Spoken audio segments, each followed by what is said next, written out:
नीतियों व कार्यशैली आदि का काफी विरोध कर रहा है, जिसमें बीएसपी भी कोई पीछे नहीं है। जबकि सत्ताधारी पार्टी व विपक्षी पार्टियों के बने गठबंधन के बारे में सच्चाई तो ये है कि यहाँ वर्तमान में विपक्षी गठबंधन के प्रमुख दल कांग्रेस पार्टी ने आज़ादी के बाद शुरू में केंद्र व अधिकांश राज्यों में भी अपने लंबे अरसे तक रहे शासनकाल के दौरान अपनी हीन व जातिवादी एवं पूंजीवादी मानसिकता को त्याग कर यदि देश व आम जनहित में तथा कमजोर वर्गों के हितों में भी पूरी ईमानदारी से कार्य विपक्षी पार्टियों के बने गठबंधन के बारे में के हित व कल्याण के मामले में परम पूज्य बाबा साहब डॉक्टर भीमराव अंबेडकर की सलाह को भी मान लिया होता तो फिर ना तो बाबा साहब को अपने कानूनी मंत्री पद से उस समय इस्तीफा देना पड़ता तथा ना ही आगे चलकर कांग्रेस पार्टी को केंद्र व अधिकांश राज्यों की भी सत्ता से बाहर होना पड़ता तथा ना ही फिर कमजोर वर्गों के लोगों को मजबूरी में बीएसपी के नाम पर अपनी अलग से राजनीतिक पार्टी बनाने की जरूरत पड़ती।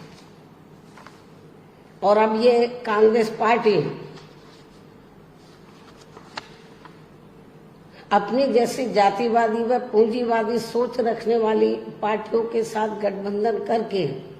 फिर से केंद्र की सत्ता में आने के सपने देख रही है, तो वही सत्ताधारी बीजेपी पार्टी भी पुनः केंद्र की सत्ता में आने के लिए अपने एनडीए गठबंधन को हर मामले में मजबूत बनाने में लगी है। साथ ही फिर से सत्ता में आने का दावा भी ठोक रही है। ये कह रही है कि इस बार बीजेपी और उनका गठबंधन 300 से ज्यादा सीटें लाएगा, इसका भी दावा ठोक रही है, जिनकी कथनी व करनी में कांग्रेस पार्टी की तरह ही कोई खास अंतर नजर नहीं आता है। कहने का तात्पर्य ये है कि अब ये दोनों बने गठबंधन यानी कि एनडीए व परिवर्तित किए गए यूपीए केंद्र की सत्ता में आने के लिए अपने अपने दावे ठोक रहे हैं, जबकि जनता को किए गए इनके वायदे व आश्वासन आदि सत्ता में बने रहने के दौरान अधिकांश खोखले ही साबित हुए हैं। वैसे भी कांग्रेस व बीजेपी एंड कंपनी के बने गठबंधन की अब तक रही सरकार की कार्यशैली यही बताती है कि इनकी नीति, नियत व सोच सर्व समाज में से विशेषकर गरीबों, दलितों, आदिवासियों, पिछड़े वर्गों, मुस्लिम एवं अन्य धार्मिक अल्पसंख्यकों के प्रति लगभग एक जैसी ही रही है, क्योंकि इन्होंने सत्ता में रहकर शुरू से इन वर्गों के मामले में अधिकांश कागजी खाना पूर्ति ही की है तथा जमीनी हकीकत में इनके लिए कोई ठोस कार्य नहीं किए हैं। लेकिन जब ये लोग सत्ता से बाहर हो जाते हैं तो तब फिर वे अपने वोट की खातिर इनके हितों में काफी लंबी चौड़ी बातें करते हैं। जैसे कांग्रेस पार्टी का गरीबी हटाओ का व बीजेपी का हर गरीब के खाते में 20 लाख रुपए पहुंचाने को लेकर कही गई ये बातें सत्ता में आने के बाद केवल हवाई व खोखली ही साबित होकर रह गई हैं, जिसकी खास वजह से ही बीएसपी ने सत्ताधारी गठबंधन व विपक्षी गठबंधन से ज्यादातर अपनी दूरी ही बना के रखी है। ऐसी स्थिति में अब इन वर्गों के लोगों को यानी कि कमजोर वर्गों के लोगों को आपसी भाईचारे के आधार पर वे अपना अकेले ही मजबूत गठबंधन बना के या हर मामले में अपनी एकमात्र हितैषी रही पार्टी बीएसपी को ही मजबूती देनी है तथा जिससे फिर यहाँ कोई भी गठबंधन केंद्र व राज्यों की भी सत्ता में पूरी मजबूती के साथ आसीन न हो सके तथा इसके स्थान पर फिर इनकी मजबूत नहीं बल्कि मजबूर सरकार ही बनेगी। हमारी पार्टी का ये पूरा प्रयास होना चाहिए ताकि बीएसपी के सत्ता में ना आने की स्थिति में भी इन कमजोर वर्गों का यानी कि दबे कुचले लोगों का ये लोग ज्यादा शोषण ना कर सके। इतना ही नहीं बल्कि ऐसी स्थिति में बीएसपी को भी सत्ता में आसीन होने का मौका मिल सकता है। और जब तक हम लोग अकेले अपने बलबूते पर खड़े नहीं हो पाते हैं,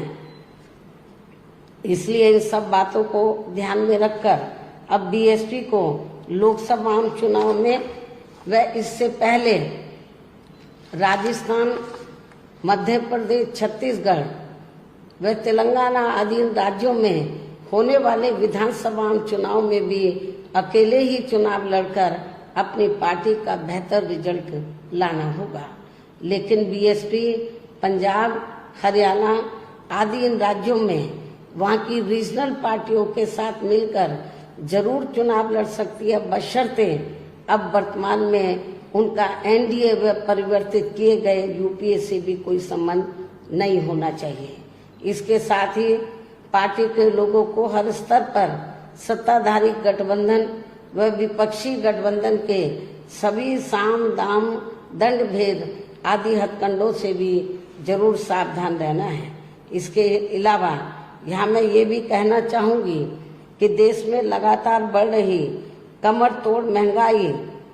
अति गरीबी व बेरोजगारी आदि की इन गंभीर समस्याओं के प्रति केंद्र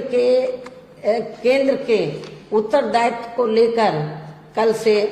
शुरू हो रहे संसद के मानसून सत्र में जवाबदेही का लोगों को काफी बेसब्री से इंतजार है। किंतु मणिपुर में जारी चिंतनीय हालात, हिंसा व सुरक्षा ही अब नया मुद्दा बन गया है। किंतु इन समस्याओं के प्रति भाजपा का रवैया अब तक व्यापक जनहित का कम तथा अपने राजनीतिक स्वार्थ का ज्यादा देखने को मिल रहा है, जिस कारण देश से जुड़े इन मामलों का जटिल बने रहना अति दुखद है। जबकि देश की प्रगति लोगों की उन्नति में ही निहित है, जिस पर पूरा ध्यान केंद्रित करने की भी सख्त जरूरत है। और अब लोकसभा चुनाव से पहले संसद में सरकार व विपक्ष का रवैया तकरार, आरोप प्रत्यारोप व जिम्मेदारी से भागने का नहीं बल्कि इन ज्वलंत जन समस्याओं को दूर करने संबंधी समाधान का होना चाहिए, क्योंकि इस समय समस्त गरीब एवं मेहनतकश जनता का जीवन काफी दुखी व त्रस्त है, जिनकी सही से चिंता करना सभी का दायित्व भी बनता है। अंत में अब मैं अपनी बात यहीं समाप्त करती हूँ। धन्यवाद। जय भीम।